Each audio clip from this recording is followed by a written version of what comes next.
Bien, doña Francisca, don Miguel Ángel se nos está uniendo.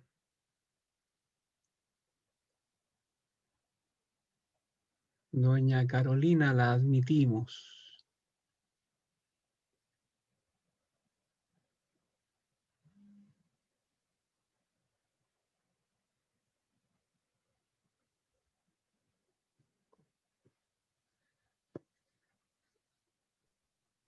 Ya, profe, ya avisé al curso. Bueno, Me parece muy bien, don Miguel Ángel. ¿Qué novedades tiene usted? ¿Ha estado bien? sí, bien, profe. Hoy día fui a donar sangre. Ah, no diga. ¿Lo Sí, hace, fui a lo donar hace, sangre. lo hace habitualmente o es primera vez? No, es primera vez. Es primera vez porque en realidad me han dicho que me tengo que cuidar porque mi sangre es un poco escasa. ¿Qué es 0 RH negativo? Sí, Ya. Entonces es bueno que vayas donando para que el banco de sangre guarde, porque en una de esas el que la va a necesitar puede ser tú mismo. sí, claro. Ese es el tema. Yo en su oportunidad recurrí a un grupo grande de gente para que me donara sangre. No tenía idea yo quiénes me donaron, pero ahí estaban los amigos y, y el que más donó fue, sin yo saberlo, un comandante de carabineros que estaba a cargo de un grupo de instrucción y llevó como a 25 carabineros del grupo de instrucción que me donaron sangre verde. Así que, pero ya creo que ya está modificada esa sangre con mi sangre azul. Esa es la necesidad. ¿Y te tomaste tu cosita dulce cuando después que la diste la sangre o no? Sí, no, el dar un juguito ahí y un galletón es que casi me desmayo. Por eso te digo. Es que en realidad casi me desmayo. Perdí la visión por unos segundos porque hay que estar apretando y soltando la mano según lo que me decía la enfermera. Ya. Y de repente me dijo, ya, apuremos un poquito el proceso. Y me pasa una pelota de esta, así como de antiestrés. ¿Ya?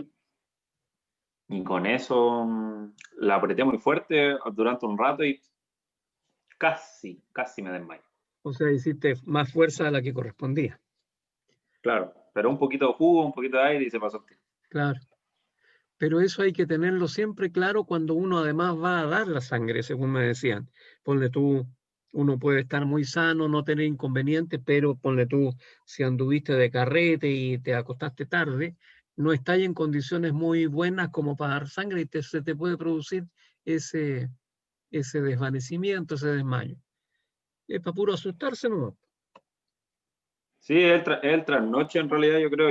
Yo trasnocho mucho de repente, pero no por un tema, yo no fumo, no tomo nada de eso, en Ya. realidad, pero es un tema por el trasnoche, yo creo. Bueno, entonces vamos a lo nuestro. Cambiamos de contrato. Nos vamos a analizar el contrato de hipoteca. Este contrato de hipoteca, que es de los que en la vida real se suele aplicar bastante. Claro que cuando se aplica, generalmente en la compraventa de bienes raíces con destino habitacional, ¿cierto? La hipoteca va prácticamente agregada, adosada a la compraventa. Entonces, la hipoteca que está definida en el artículo 2407, una definición bien notable, dice que es un derecho de prenda constituido sobre inmuebles que no dejan por eso de permanecer en poder del deudor. Esa definición, ¿cierto? Eh, el profesor Juan Andrés Orrego dice en sus apuntes que esta definición ha sido criticada por nuestra doctrina porque no proporciona una idea cabal de la garantía. Y el profesor Mesa Barro es más práctico, dice, la definición es deplorable y es menester ensayar otra que destaque debidamente los caracteres fundamentales de la institución. Y entonces, eh, Juan Andrés Orrego dice que don Manuel Somarriba Undurraga define el derecho real que recae sobre un inmueble que, permaneciendo en poder del constituyente, da derecho al acreedor para perseguirlo de manos de quien se encuentre y de pagarse preferentemente del producto de la subasta. Y ahí entonces se está definiendo como un derecho real y no como contrato, porque en esas circunstancias es eso lo que dice el profesor Somarriba. Don Ramón Mesa Barros dice que la hipoteca es un derecho real que grava un inmueble, que no deja de permanecer en poder del constituyente para asegurar el cumplimiento de una obligación principal, otorgando al acreedor el derecho de perseguir la finca en manos de quien quiera que la posea y de pagarse preferentemente con el producto de la realización. Entonces, de esa manera vamos configurando la hipoteca. Decimos que es tal vez la más importante de las cauciones por la magnitud de los créditos que garantiza, como por el valor de los bienes raíces que grava. A su vez, nosotros decimos que la hipoteca, nosotros estamos suscribiéndola a través de una escritura pública, pero además hay que tener presente que para la publicidad de la hipoteca existe la inscripción en el registro de hipotecas y gravámenes del conservador de bienes raíces. Eso tiene como objeto, ¿cierto?, que se inscriban para que la publicidad de las hipotecas sea general. No existe la posibilidad en nuestro país de constituir hipotecas ocultas. Y la hipoteca debe ser especial, es decir, limitada a la vez en cuanto a los inmuebles que grava y a las obligaciones que garantiza. ¿Qué caracteres tiene la hipoteca? Es un derecho real e inmueble, es igualmente además un derecho accesorio. Decimos nosotros que la cosa hipotecada permanece en poder del deudor, que la hipoteca además genera un derecho de preferencia y es indivisible. El artículo 577, allá lejos en el código, ¿cierto?, enumera la hipoteca entre los derechos reales. Consecuencia de este carácter es el derecho de persecución de que está dotado el acreedor hipotecario, que le habilita para perseguir la propiedad, la finca, en manos de quien quiera que la posea y a cualquier título que la haya adquirido. La hipoteca, entonces, nosotros la concebimos como un derecho real, pero que no tiene la envergadura del primer derecho real que conocemos, que es el derecho real de dominio, ¿cierto? Vendría a ser una especie de derecho real de segundo grado, que recae sobre otro derecho real. Se hipoteca el derecho de dominio, el derecho de usufructo. Está sujeta a la acción hipotecaria el derecho que el deudor tiene sobre la cosa. ¿Y el derecho real de hipoteca en qué se traduce? En la facultad del acreedor impago para vender la cosa hipotecada y para pagarse con su producto. La hipoteca es un derecho inmueble, cualquiera que sea la naturaleza del crédito garantizado, con una excepción que siempre se nos van a aparecer cuando hablamos de manera genérica en derecho, siempre sale quien nos dice, pero hay una excepción. Y aquí tenemos la excepción en lo que dice relación con el objeto de la hipoteca, porque si bien es cierto, nosotros estamos hablando de la hipoteca de los bienes raíces, de los bienes inmuebles, hay que tener en consideración que hay hipotecas sobre las naves, sobre los barcos, de manera que el Código de Comercio habla de que se reputan muebles estas naves, pero a pesar de ello se puede constituir sobre ellas hipotecas, al igual que sobre las aeronaves. Entonces, vamos hablando de la calidad de derecho real, de derecho inmueble, de derecho accesorio. Constituye ciertamente la hipoteca una limitación al dominio. No está incluida entre las limitaciones al dominio en la enumeración que hace el artículo 732, pero por su constitución, el propietario del inmueble ya no puede ejercer su derecho de dominio en forma absoluta. No puede destruir las construcciones ni las plantaciones existentes en el inmueble, ni gozar de él en términos que lesionen los derechos del acreedor hipotecario. Esta hipoteca constituye también un principio de enajenación. Desde el momento en que el propietario, al gravar su bien con hipoteca, se desprende de una parte del dominio, es evidente que ella encierra un principio de enajenación. Como decía don Andrés Bello, una enajenación condicionada. Decimos también que da origen a una preferencia, ¿cierto? La hipoteca en el artículo 2470 se señala como causa de preferencia y el artículo 2477 dice que la tercera clase de créditos comprende a los hipotecarios.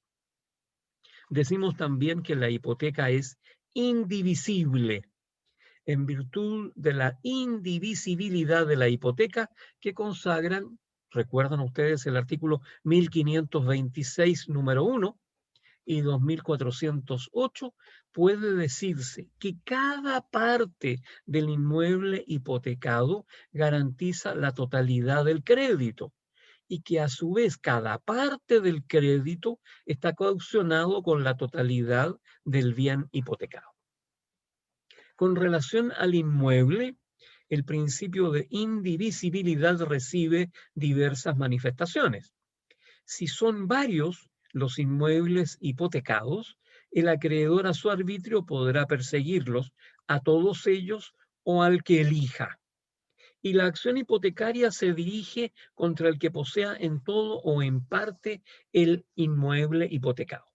Desde el punto de vista del crédito, si queda una parte insoluta del crédito, por pequeña que sea, subsiste en su totalidad la garantía hipotecaria. ¿Qué clases de hipoteca conocemos? En general, nosotros hablando de su origen, podemos hablar de hipotecas convencionales, legales y judiciales.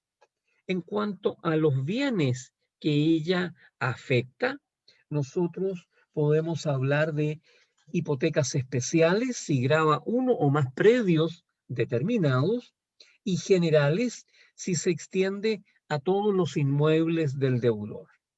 En cuanto a su constitución, se menciona que puede ser pública o puede ser oculta. Ya hemos dicho que en Chile todas las hipotecas son públicas, que no existen hipotecas ocultas. En cuanto a los créditos caucionados, la hipoteca puede ser específica cuando cauciona determinadas obligaciones. Me compro una casa, alcanzo a pagar el 60% del precio. Me vendían la casa en 200 millones de pesos y yo pagué, ¿cierto?, el 120 millones. Quedo debiendo 80. En consecuencia, constituyo una hipoteca por el saldo de precio y en esas circunstancias estaremos hablando que cautiona determinadas obligaciones, cuando es específica. Y cuando cautiona todas las obligaciones del deudor, es general. Todas las obligaciones del deudor presentes y futuras, de cualquier índole. Generalmente, nosotros podemos ver que si yo compro una casa, quedé debiendo 80 millones de pesos. Por esos 80 millones de pesos, yo dejo constituida una garantía hipotecaria específica. ¿A favor de quién? Normalmente no va a ser a favor del que me la vendió, porque como yo he pedido dinero, ocurre que quien me presta el dinero es un banco. Entonces, la hipoteca yo se la constituyo a favor del banco sobre el bien que ya compré. Compro la propiedad, constituyo la hipoteca y de inmediato constituyo esa hipoteca en garantía del banco.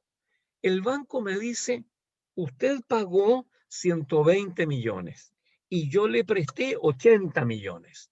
Por consiguiente, la primera hipoteca garantiza expresa y específicamente esa suma de dinero, los 80 millones de pesos. Pero vamos a hacer algo, me dice el banco. Como usted se ha transformado en cliente nuestro, usted ahora con nosotros tiene cuenta corriente, tiene cuentas de ahorro, tiene tarjetas de crédito para usted y su cónyuge, de manera que usted tiene una serie de productos con nosotros con los cuales va a ir generando obligaciones para garantizar todas las obligaciones que usted tiene para con el banco. Vamos a constituir una segunda hipoteca de carácter general por todas las obligaciones presentes y futuras que usted llegue a tener. De manera que en esas circunstancias estamos hablando nosotros que en esta clasificación se nos aparecen estas circunstancias particulares. Las hipotecas en Chile existe también lo que se denomina hipoteca legal. Esta hipoteca legal tiene el caso particular, está establecida en el Código de Procedimiento Civil, en los artículos 660 y 662. Opera normalmente en la partición de bienes. El artículo 660 dispone que todo comunero que reciba en adjudicación bienes por un valor que exceda del 80% de lo que le corresponde, deberá pagar el exceso al contado. Y las adjudicaciones de inmuebles que se hagan a los comuneros a raíz del juicio de partición se entenderá constituida hipoteca sobre la propiedad adjudicada para asegurar el pago de los alcances que resultan en contra de los adjudicatarios. Ese es un caso excepcionalísimo de hipoteca legal que existe en nuestro país. ¿Qué más vamos a decir? Vamos a decir que cuáles son los elementos de la hipoteca. ¿Qué personas son? A ver, en relación a este contrato es menester elementos de la hipoteca, dijimos, observar y examinar la capacidad de los contratantes, las formas del contrato de hipoteca, las cosas que pueden hipotecarse y las obligaciones que pueden garantizarse con hipoteca. ¿Quiénes pueden hipotecar? Todas las que pueden enajenar. El constituyente debe ser capaz de disponer de los bienes que se gravan con hipoteca. El artículo 2414 dice, no podrá constituir hipoteca sobre sus bienes, sino la persona que sea capaz de enajenarlos y con los requisitos necesarios para su enajenación. Entonces, la ley requiere capacidad de enajenar porque la hipoteca compromete seriamente el crédito del futuro constituyente. Conviene destacar que la capacidad para enajenar es diversa de la necesaria para obligarse y puede suceder por lo mismo que sea válida la obligación principal y nula la hipoteca porque el constituyente era capaz de obligarse pero no de enajenar. ¿Cómo suplen su incapacidad los incapaces para hipotecar? No debe entenderse que ellos tienen vedado el derecho de hipotecar siempre. Los inmuebles del hijo de familia no pueden hipotecarse sin autorización judicial, aunque pertenezcan a su peculio profesional. Lo mismo rige para los pupilos. ¿cierto? Estos que se encuentran sujetos a una curatela. Para enajenar los bienes propios de la mujer casada en régimen de sociedad conyugal, se requiere voluntad de la mujer. Y esta voluntad de la mujer debe ser específica, otorgada por escritura pública o interviniendo de manera expresa y directamente de cualquier modo en el acto o a través de mandato especial otorgado por escritura pública. Eso es lo que decimos entonces, básicamente, en función de estos requisitos o elementos de la hipoteca. ¿Cuál es la forma del contrato de hipoteca? Segundo elemento que nos plantea el profesor Mesa Barros, tenemos que decir que la hipoteca es un contrato solemne y el artículo 2409 dice que la solemnidad consiste en que se otorgue por escritura pública. Podrá ser una misma la escritura en que conste la hipoteca y el contrato a que accede. Además, el artículo 2410 dice que la hipoteca deberá ser inscrita en el registro conservatorio y que sin ese requisito no tendrá valor alguno ni se contará su fecha sino desde la inscripción. La pregunta que sigue a continuación es, ¿qué rol desempeña la inscripción en la hipoteca? ¿Es la inscripción una solemnidad del contrato hipotecario o la forma de efectuar la tradición del derecho real de hipoteca? Hay una corriente de opinión que pretende que la inscripción es solemnidad del contrato, al igual que la escritura pública. Otra corriente de opinión sostiene que la inscripción solo desempeña el papel de tradición del derecho real de hipoteca. Recuerda, Mayra, que hablábamos, recuerda, el Mati quiere entrar, dice alguien, pero no aparece entre los que están en la puerta, en la sala de espera. Hay que decirle que trate para que cuando aparezca allí le podamos decir que entre. Está Carolina, Francisca, Mayra, Miguel Ángel y Valesca.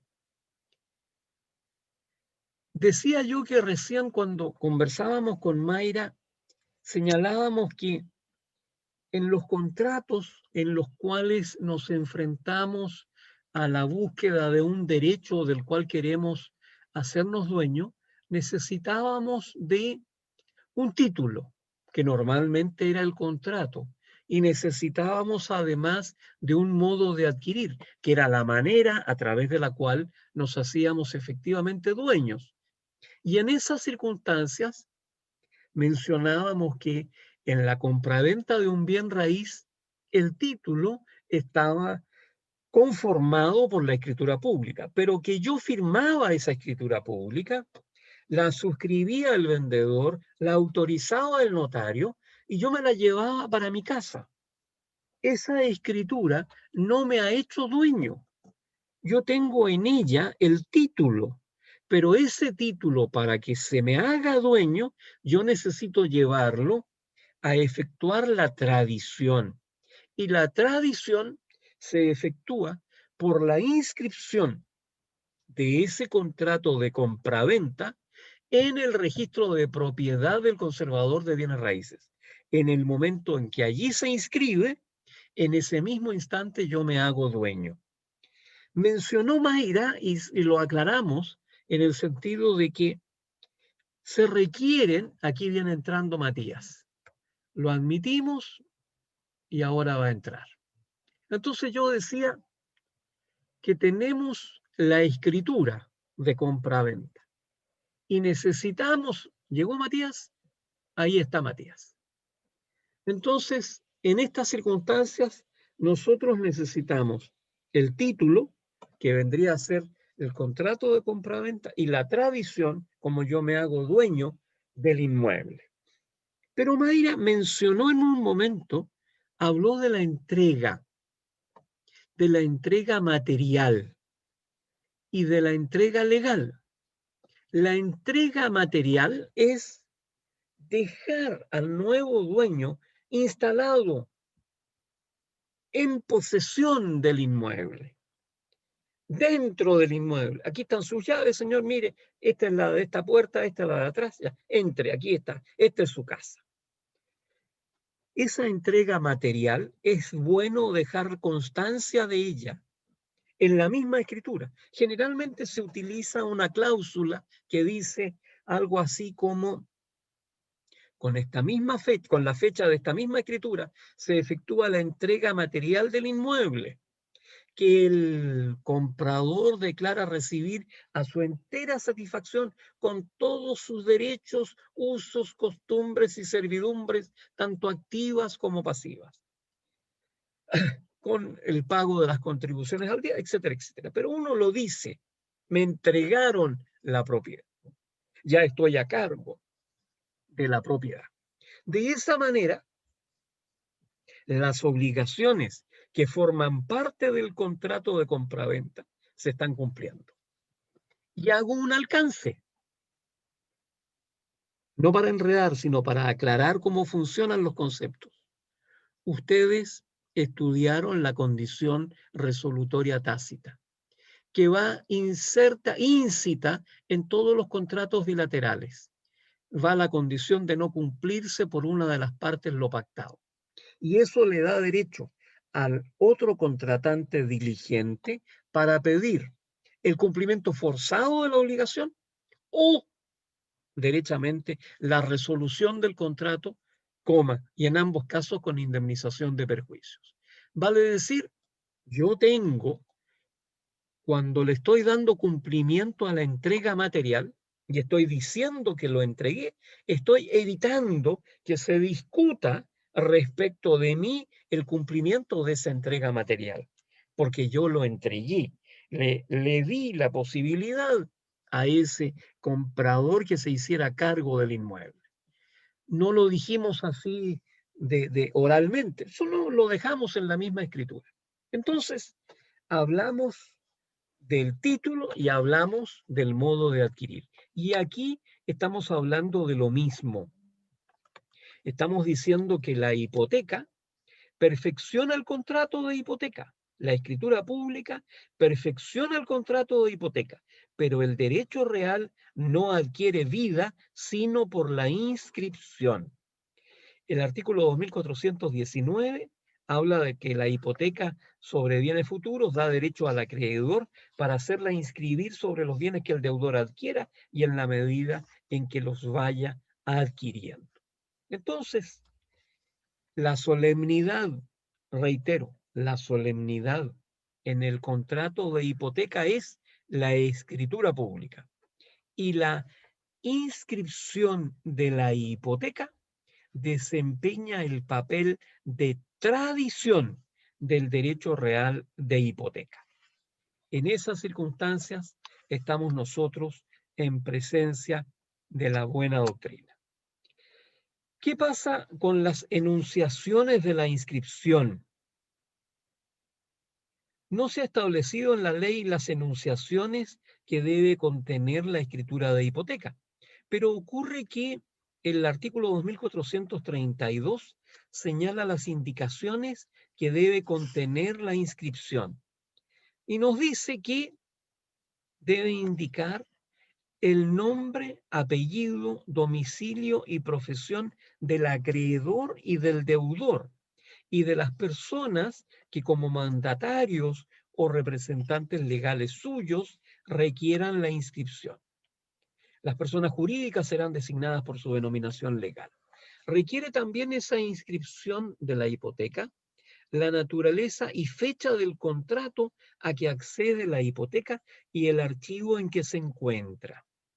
Requiere también la situación de la finca y sus linderos. Si la finca fuere urbana, se expresará la ciudad, villa o aldea, la calle. Si fuere rural, el departamento, la subdelegación y distrito. Se tiene que señalar también la suma determinada a que se extienda la hipoteca si las partes se limitan inequívocamente a una determinada cantidad y finalmente debe llevar la fecha de la inscripción y la firma del conservador. Dijimos a su vez que había en forma diferente la regulación de las hipotecas de naves y de aeronaves. Las de naves estaban en el Código de Comercio y las de aeronaves en el Código de Aeronáutico. Ahora bien, ¿qué más decimos? ¿Qué cosas se pueden hipotecar? La hipoteca no podrá tener lugar sino sobre bienes raíces que se posean en propiedad o usufructo o sobre naves. También son hipotecables las pertenencias mineras. El Código de Minería dispone que la hipoteca sobre la concesión minera se rige por las mismas disposiciones que la hipoteca sobre los demás bienes raíces. Agreguemos, para que no lo olviden, que también los derechos de aprovechamiento de aguas son hipotecables. Los inmuebles que se poseen en propiedad son hipotecables. En primer término, los bienes raíces que se poseen en propiedad, o mejor dicho, el derecho de dominio sobre esos inmuebles. Puede hipotecarse la propiedad absoluta o fiduciaria, la propiedad plena o nuda. La hipoteca de la propiedad fiduciaria está sujeta a reglas especiales. La hipoteca debe constituirse previa autorización judicial por causa de utilidad o necesidad manifiesta y audiencia de las personas que tienen derecho a impetrar las medidas conservativas. Cuando se hipoteca la nuda propiedad, cabe preguntarse si el gravamen se extiende a la propiedad plena en caso de extinguirse el usufructo por la consolidación con la nuda propiedad. Y decimos, la hipoteca afecta a la propiedad plena. ¿Qué más decimos? Que los inmuebles que se poseen en usufructo también se pueden hipotecar, ¿cierto? ¿Qué más señalamos? Que la hipoteca constituida sobre un derecho de usufructo recae sobre el derecho mismo y no sobre los frutos que produzca la cosa. De la hipoteca de naves decíamos que ellas pueden ser gravadas con hipotecas y estamos hablando de las naves mayores, que son aquellas que desplazan más de 50 toneladas de registro grueso. Hay que tener presente que esas naves menores que desplazan menos de 50 toneladas son muebles y sobre ellas puede constituirse prenda. Sobre la concesión minera, dijimos que nos íbamos a las reglas del Código de Minería. ¿Qué más señalamos? Señalamos que se pueden hipotecar los bienes futuros, no solo los bienes presentes, sino también los futuros. La hipoteca de bienes futuros solo da derecho al acreedor para recabar la correspondiente inscripción sobre los bienes que el constituyente adquiera en el porvenir y en la medida que la adquisición se produzca. Se puede hipotecar una cuota. Estamos hablando que el comunero puede reivindicar y vender su cuota.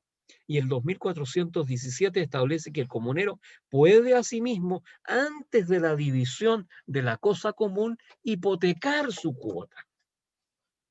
La eficacia de la hipoteca va a defender de lo que pase después de la partición, porque si verificada la división, la hipoteca afectará solamente a los bienes que en razón de dicha cuota se adjudiquen si fueren hipotecables, y si no lo fueren, caducará la hipoteca.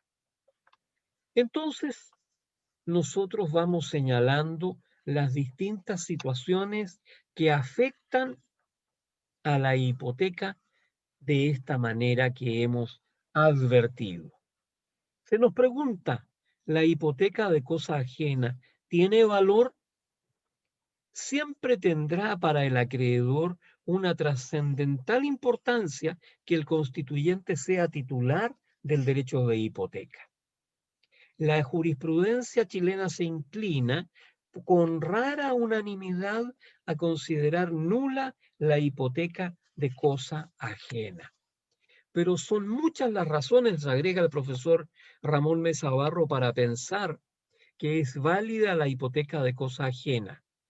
Por de pronto, no puede admitirse que el artículo 2414 contenga la prohibición de hipotecar cosa ajena, cuya infracción traería consigo la nulidad absoluta del acto. La tradición hecha por quien no es dueño no adolece de nulidad, solamente no transfiere el derecho de que se trata. No se divisa una razón plausible para adoptar en relación con la hipoteca una solución diversa de la adoptada expresamente para la prenda. Si la prenda no pertenece al que la constituye, sin embargo, subsiste el contrato. El derecho de hipoteca se adquiere por prescripción, conforme a las mismas reglas del dominio. Entonces, tenemos algunas razones en este ámbito que se van en la doctrina por distintos caminos. La hipoteca finalmente, dice Ramón Mesa Barros, constituida por quien no es dueño y se considera no haberlo sido jamás, tiene pleno valor si es ratificada por el dueño. Especialidad de la hipoteca con relación al bien hipotecado. Aquí estamos hablando de que la ley quiere que el contrato hipotecario esté concebido de modo que le permita conocer de una manera exacta la extensión de la brecha que la constitución de la hipoteca abre en el crédito hipotecario del deudor. Y para este fin es necesario conocer con exactitud cuáles son los bienes gravados con la hipoteca y cuál es la naturaleza y monto de los créditos que garantiza. Y entonces deberíamos estudiar lo que dice relación con las obligaciones susceptibles de caucionarse con hipoteca. Pero como lo que está ocurriendo con relación a nuestro Zoom es que le quedan solamente 3 minutos y todo lo que tenemos que decir respecto de la hipoteca nos tomaría otro Zoom completo, vamos a llegar hasta aquí. Vamos a señalar que las obligaciones susceptibles de caucionarse con la hipoteca será lo que estudiaremos la próxima clase, que, como ustedes saben, está señalada para el día 13 de noviembre. De manera que de esta forma le ponemos término a nuestra clase del día de hoy con relación a la hipoteca.